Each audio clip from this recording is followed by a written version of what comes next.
تمام تعریفیں اس خدا کے لیے جو لائق حمد ہے۔ آج کا ہمارا موضوع ہے انسانوں سے پہلے زمین پر کیا تھا اور انسان کی خلقت کیسے ہوئی۔ بسند معتبر حضرت امام محمد باقر علیہ السلام سے منقول ہے کہ حق تعالیٰ نے ارادہ کیا کہ ایک مخلوق کو اپنے دست قدرت سے پیدا کرے، اور یہ جن اور نسناس کے 7,000 سال بعد تھا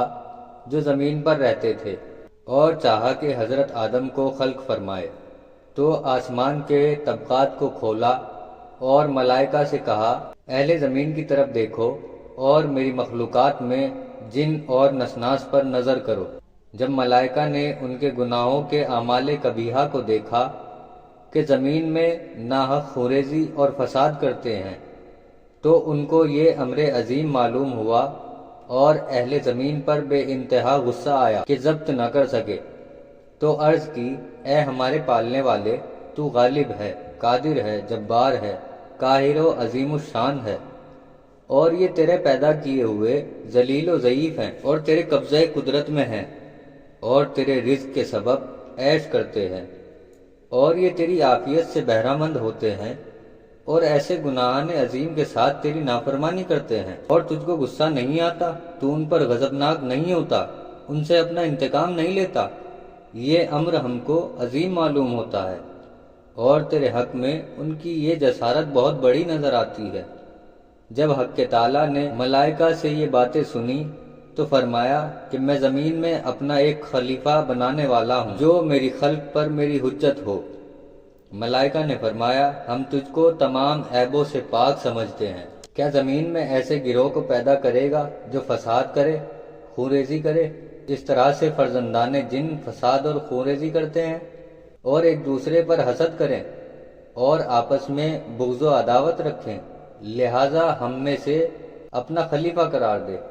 ہم نہ حسد و عداوت کریں گے، نہ خوریزی اور نہ فساد،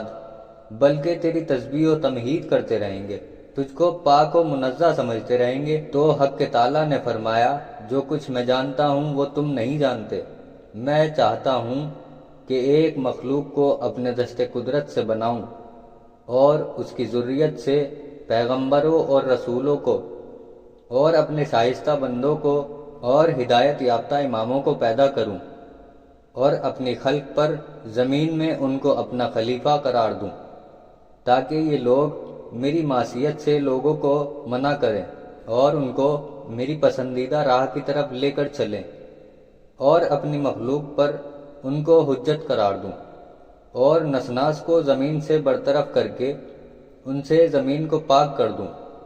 اور گناہگار اور سرکش جنوں کو خلق کی ہمسائیگی اور اپنی بزرگی سے علیحدہ کر کے ہوا پر ساکن کروں،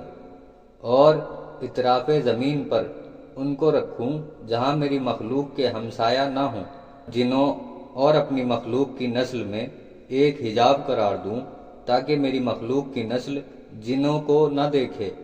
اور نہ ان کے ساتھ ہم نشینی اور میل جول کرے، اور پھر میری برگزیدہ مخلوق کی نسل سے جو لوگ میری نافرمانی کریں گے ان کو عاصیوں کے مسکنوں میں یعنی جہنم میں ڈال دوں گا اور پرواہ نہیں کروں گا۔ ملائکہ نے کہا اے ہمارے پالنے والے، جو چاہے کر، اور ہم تو اتنا ہی جانتے ہیں جتنا کہ تو نے بتایا ہے، تو ہی حکیم و دانا ہے۔ حق تعالیٰ نے ان فرشتوں کی اس جسارت پر ان کو عرش سے 500 سال کی راہ پر دور کر دیا،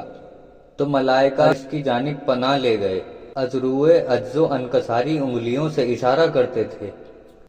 تو خداوند عالم نے ان کی تضرع و زاری مشاہدہ کی اور اپنی رحمت ان کے شامل حال فرمائی، اور بیت المعمور کے لیے وضع کیا اور فرمایا کہ اس کے گرد طواف کرو، عرش کو چھوڑ دو، یہی میری خوشنودی کا سبب ہے۔ پس ملائکہ نے بیت المعمور کے گرد طواف کیا۔ بیت المعمور وہ گھر ہے جس میں روز 70,000 ملائکہ داخل ہوتے ہیں اور پھر کبھی واپس نہیں آتے۔ خداوند عالم نے بیت المعمور کو اہل آسمان کی توبہ کے لیے اور خانہ کعبہ کو اہل زمین کی توبہ کے لیے مقرر فرمایا۔ خداوند عالم نے فرمایا کہ میں ایک بشر کو خشک مٹی سے پیدا کروں گا جس سے آواز نکلتی ہے، تو جب میں اس کو درست کروں اور اپنی روح اس میں پھونک دوں تو تم سب اس کے لیے سجدے میں گر جانا۔